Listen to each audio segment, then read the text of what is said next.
नमस्कार दोस्तों, कैसे हैं आप सभी लोग। आई होप अच्छे होंगे। जैसा कि डीएलएड बीटीसी सेकंड सेमेस्टर गणित अध्याय 3 पार्ट 4 लेके आया हूं। इससे पहले पार्ट 3 अपने चैनल पर अपलोड करके डाल चुका हूं। जिन्होंने नहीं देखा वो मेरे चैनल पर जाके देख सकते हैं। उन्हें डिस्क्रिप्शन में लिंक भी दे दूँगा, आप वहाँ से भी जाके देख सकते हैं। बहुत ही अच्छे तरीके से मैंने सारे नियम बताए लास्ट वीडियो में। पहले पार्ट 3 जाके जरूर देखिए, वरना आप इन क्वेश्चनों को नहीं कर पाएंगे। चलिए ज़्यादा टाइम वेस्ट ना करते हुए वीडियो स्टार्ट करते हैं। उससे पहले अगर आपको किसी भी क्वेश्चन में डाउट हो तो आप मेरे व्हाट्सअप नंबर 9058426007 पे कांटेक्ट कर सकते हैं। और व्हाट्सअप ग्रुप का लिंक भी मैं डिस्क्रिप्शन में दे दूंगा, वहाँ से भी जाके आप सेकेंड सेमेस्टर ग्रुप में आप ज्वाइन हो सकते हैं। चलिए पहला क्वेश्चन है, देखते हैं क्या कह रहा है। वितरण नियम का प्रयोग करके गुणनफल ज्ञात कीजिए। तो देखिए 25 × 47 पहला क्वेश्चन दिया हुआ है। अब कुछ बच्चे कहेंगे सर ये क्वेश्चन तो कौन नहीं कर लेगा, ये तो बहुत इजी है।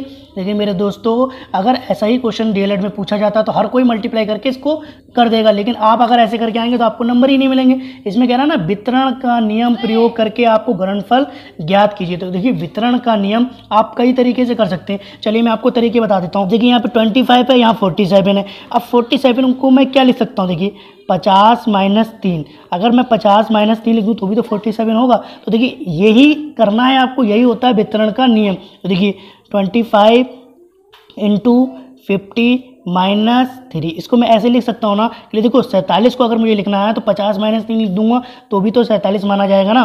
तो आप क्या करना, वितरण का नियम मैंने बताया था ना, इसकी इससे मल्टीप्लाई होगी और इसकी इससे। यहाँ पे प्लस भी हो सकता है और माइनस भी। अब देखिए 25 पंजे कितना होता है, तो ये हो जाएगा आपका 1250 - 25 दिया 75।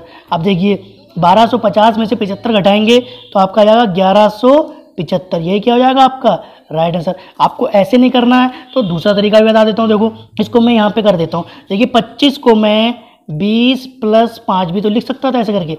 ये वाला भी तरीका तो है, ऐसे भी कर लीजिए। ये भी तो वितरण नहीं होगा, क्योंकि आप इसकी इससे मल्टीप्लाई कर दिए और इसकी इससे मल्टीप्लाई करिए तो भी आपका आंसर बिल्कुल सेम आएगा। अब देखिए 47 की 20 से करेंगे तो 47 दूनी कितना होता है, ये हो गया आपका 94 और 0 का 0 प्लस।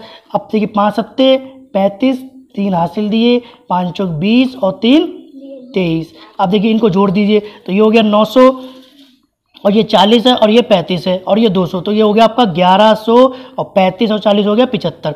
तो भी आपका कितना आएगा 1175। आप कैसे भी करिए आपका आंसर बिल्कुल वही आएगा जो हर तरीके से। बस आपको कैलकुलेशन आना चाहिए, आपको टेबल आना होनी चाहिए। आप जैसे चाहो वैसे भी कर सकते हो। अब देखो इसको मैं दूसरे तरीके से एक तरीका और भी बता देता हूँ यहाँ पे। अब देखिए यहाँ पे तीसरा तरीका आपको बता देता हूँ यहाँ पे।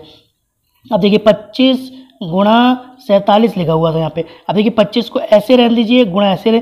आप इसको 40 + 7 भी तो लिख सकते हैं। तो हाँ आप लिख सकते हैं, आपको बस टेबल रन होनी चाहिए। देखिए मैंने ऐसे लिख लिया। अब देखिए 25 चौक 100 और 0 का 0 प्लस 25 सत्ते कितना होगा, तो 25 सत्ते आपका हो जाएगा 175। अब इनको जोड़ दीजिए 1000 और 100 हो गया 1100 और 75, तो भी तो आपका 1175 ही आएगा।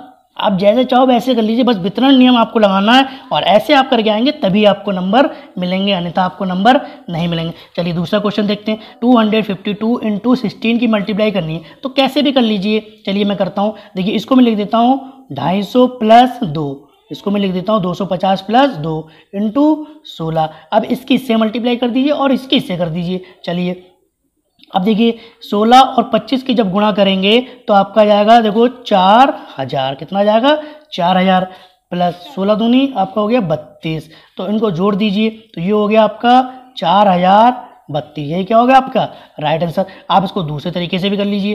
कैसे, देखिए अब इसको 260 में से भी 8 घटाएंगे तो भी तो 252 आएगा। आप ऐसे कर लीजिए और नहीं होता तो आप इसको कर लीजिए। 252 गुणा, अब 16 को मैं लिख सकता हूँ 10 + 6, ऐसे भी कर सकते हैं आप। अब देखिए इसकी इससे मल्टीप्लाई कर दी और इससे इससे कर दीजिए। देखो 252 की जब गुणा मैं 10 से करूँगा तो एक 0 तो बढ़ जाएगा प्लस। अब 6 की गुणा इससे कर ले रहा हूँ तो देखिए 6 दूनी 12, 1 हासिल दिया, 6 पंजे 30 और 1 31 और 3 हासिल दिए, 6 दूनी 12 और 3 15। अब इनको जोड़ दीजिए, 2 का 2 आ जाएगा, 2 और 1 3 आ जाएगा और 5 5 5 10 0 आ जाएगा और 2 और 1 3 और 1 4, तो भी आपका 4032 ही आएगा। तो आप चाहे ऐसे कर लीजिए चाहे ऐसे कर लीजिए, आपकी बस कैलकुलेशन अगर फास्ट है तो आप कैसे भी कर लीजिए, आपका आंसर बिल्कुल राइट आएगा। पेपर में एक क्वेश्चन जरूर बनता है इसमें से। चलिए 1-2 क्वेश्चन मैंने और लिए।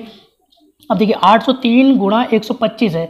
अब इसको कैसे कर सकते हैं, तो देखिए मैं इसको पहले 800 से करता हूँ। 800 प्लस 3 गुणा 125। अब देखिए इसके इससे गुणा कर दीजिए और इसके इससे गुणा कर दीजिए। जब इसके इससे गुणा करेंगे तो 2 जीरो के 2 जीरो तो आएंगे ही आएंगे। अब 125 की 8 से करनी है, तो 125 की जब 8 से करेंगे तो आपका 1000 आ जाएगा। 125 अट्ठे कितना होता है 1000, तो आपका 1 लाख बन गया। प्लस अब 125 की 3 से करनी है, तो 100 देखिए 100 की गुणा जब 3 से करेंगे तो 300 और 25 नहीं 75, तो मैं डैड बोल सकता हूँ उसको मैं 375। तो 1 लाख कितना हो जाएगा 1,03,75। तो यही क्या हो जाएगा इसका राइट आंसर। आपको ऐसे नहीं करना है तो मैं दूसरा तरीका बता देता हूँ। चलो देखिए 803 गुणा 125 है, तो 803 ऐसे रहने दीजिए, गुणा ऐसे रहने दीजिए। अब 125 को मैं लिख सकता हूँ 100 प्लस 25। देखिए अब इसकी इससे गुणा कर दीजिए और इसकी इससे गुणा कर दीजिए। तो देखिए 803 की जब मैं 100 से करूँगा तो 803 ऐसे आ जाएगा और 2 जीरो के 2 जीरो ऐसे आ जाएगा। प्लस अब 25 नहीं आ 75, क्यों मैं 75 इसलिए लिख रहा हूँ कि पीछे जीरो है और जीरो का जब कैरी देंगे तो 75 ही आएगा। और 25 अट्ठे कितना हो जाएगा आपका 200, तो ये आ गया आपका 20,075 और ये आ गया आपका 80,300। तो 20,000 80,000 हो गया आपका 1 लाख और 375, तो 1,03,75 देखिए आ गया 1,03,75। यही क्या हो गया आपका राइट आंसर। बस आपकी कैलकुलेशन आनी चाहिए, आपको टेबल आनी चाहिए, आप कैसे भी कर लीजिए आपका आंसर बिल्कुल सही आएगा। चलिए एक और क्वेश्चन और लिया है मैंने। अब इसको कैसे कर सकते हैं, देखो 60 प्लस 3 मैं इसको लिख सकता हूँ ना गुणा 15। अब इसकी इससे गुणा कर दीजिए और इसकी इससे कर दीजिए। 15 छक्के 90, जीरो का जीरो प्लस 15 तिया 45, तो यह आ जाएगा आपका 945। यही क्या हो जाएगा आपका राइट आंसर। आप दूसरे तरीके से भी कर सकते हैं। अब देखिए 63 ऐसे रहने दीजिए गुणा। अब मैं इसको लिख सकता हूँ 10 प्लस 5, तो भी तो आपका 15 ही आएगा। अब 63 किससे करेंगे तो आपका आ जाएगा 630 प्लस, अब देखिए 5 तिया 15, एक हासिल दिया 5 छक्के 30 और 1 31, तो 600 और 3 हो गया आपका 900 और 15 और 30 हो गया आपका 45, तो 945। यही क्या हो जाएगा आपका राइट आंसर। आई होप आपको ये चारों क्वेश्चन समझ में आ गए होंगे। चलिए आगे देखते हैं। चलिए अब कुछ क्वेश्चन लगा लेते हैं। जैसे कि पहला क्वेश्चन है निम्नलिखित में परिमेय संख्या है, तो इसमें टोटल 10 क्वेश्चन है। आपको 10 क्वेश्चन के आंसर लगाने हैं और आपको कमेंट बॉक्स में आंसर देने हैं। तो निम्नलिखित में परिमेय संख्या है तो कौन सी है, तो आपको बताना है √5, √3, 0 या √3, तो आपको आंसर बताना है। तो देखिए परिमेय मतलब रैशनल नंबर कौन सा है इसमें, तो देखिए √5 आप बाहर ला नहीं सकते, तो ये तो हो गया इरेशनल नंबर। √3 भी आपका क्या हो जाएगा इरेशनल नंबर, मतलब ये क्या हो जाएगा परिमेय। ऐसी √3 यहाँ पे भी वही है √3, यहाँ पे 2 बार हो गया, यहाँ पे √6 है मेरे दोस्तों, क्या है 6, तो देखिए √6 भी बाहर नहीं आएगा, √3 भी नहीं आएगा, तो 0 जो है वो क्या है परिमेय संख्या। तो ऑप्शन नंबर सी बिल्कुल सही हो जाएगा। चलिए क्वेश्चन नंबर 2 देखते हैं क्या करा है। रूट में 2, रूट में 4, रूट में 0.4, रूट में 0.2 में आपको बतानी है परिमेय संख्या कौन सी है। तो 4 ऑप्शन दिए √4, √2, रूट में 0.4, रूट में 0.2, आपको बताना है इसमें परिमेय संख्या बतानी है। देखिए √2 बाहर नहीं ला सकते आप रूट से बाहर, ऐसे ये भी नहीं आ सकता, 0.4 ये भी नहीं बाहर आ सकता, देखिए 0.2 ये भी बाहर नहीं आ सकता, लेकिन √4 आपका बाहर आ सकता है, क्योंकि 2 का क्या हो जाएगा स्क्वायर, तो यही हो जाएगा आपका परिमेय संख्या। ऑप्शन नंबर ए बिल्कुल सही हो जाएगा। चलिए क्वेश्चन नंबर 3 देखते हैं क्या कह रहा है। 2 असमान परिमेय संख्याओं के बीच परिमेय संख्याएं होती हैं। तो ऑप्शन 1 दिया है 10, ऑप्शन बी दिया है 20, ऑप्शन सी दिया है 111, ऑप्शन डी दिया है अनंत। तो आप बताइए इसमें 2 असमान परिमेय संख्याओं के बीच में परिमेय संख्या बतानी है। अगर मैं कहूँ 2 और 3 के बीच में परिमेय संख्या बताइए कितनी होती, तो 2 संख्याओं के बीच में परिमेय संख्याएं अनंत होती हैं। कितनी अनंत, याद रखना अनंत होती हैं, निकाल ही नहीं सकते, इसलिए माइनस में भी निकलती हैं और प्लस में भी निकलती हैं। तो इसका आंसर क्या हो जाएगा डी, ऑप्शन नंबर डी अनंत। चलिए क्वेश्चन नंबर 4 देखते हैं क्या करा। निम्नलिखित में प्राकृतिक संख्या है। तो ऑप्शन ए है 0, ऑप्शन बी है -1, ऑप्शन सी है 1, ऑप्शन डी है -2। आप बताइए निम्नलिखित में प्राकृतिक, तो नेचुरल नंबर कहाँ से स्टार्ट होता है आप सभी को पता 1 से, तो ऑप्शन नंबर सी बिल्कुल सही हो जाएगा। चलिए क्वेश्चन नंबर 5 देखते हैं क्या कह रहा है। 5 की पावर 0 प्लस 10 की पावर 0 का मान बताना है। तो ऑप्शन ए दिया हुआ 2, ऑप्शन बी दिया हुआ 1, ऑप्शन सी दिया हुआ 15, ऑप्शन डी दिया हुआ 0। आप बताइए। तो देखो मैंने बताया था ना किसी की पावर 0 का मतलब होता है 1, तो अगर इसकी पावर 0 तो इसका मतलब 1, और 10 की पावर 0 का मतलब 1, और 1 1 जो जोड़ेंगे तो आपका आ जाएगा 2। तो ऑप्शन नंबर ए बिल्कुल सही हो जाएगा 2। चलिए क्वेश्चन नंबर 6 देखते हैं क्या कह रहा है। x की पावर 2, y की पावर 5 के आधार पर x + 2y का मान बताना है। करना कुछ नहीं है, x की जगह पे आप 2 रख दीजिए, +2 इंटू वाई की जगह पे आप 5 रख दीजिए, तो 2 + 5 दूनी 10, तो आपका जाएगा 12।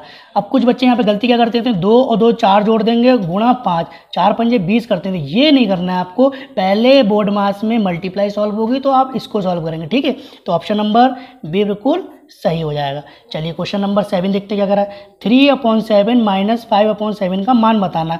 जब हमारे डिनोमीटर सेम होते हैं, मतलब हर सेम होते हैं, तो ऊपर में जोड़ घटा डायरेक्ट देते हैं, तो 7 का तो 7 ही आएगा। अब 3 में से 5 घटेगा नहीं, तो 5 में से जब 3 घटाएंगे तो आपका आ जाएगा -2। तो ऑप्शन नंबर कौन सा है, तो ऑप्शन नंबर सी बिल्कुल आपका सही हो जाएगा। चलिए क्वेश्चन नंबर 8 देखते हैं क्या कह रहा है।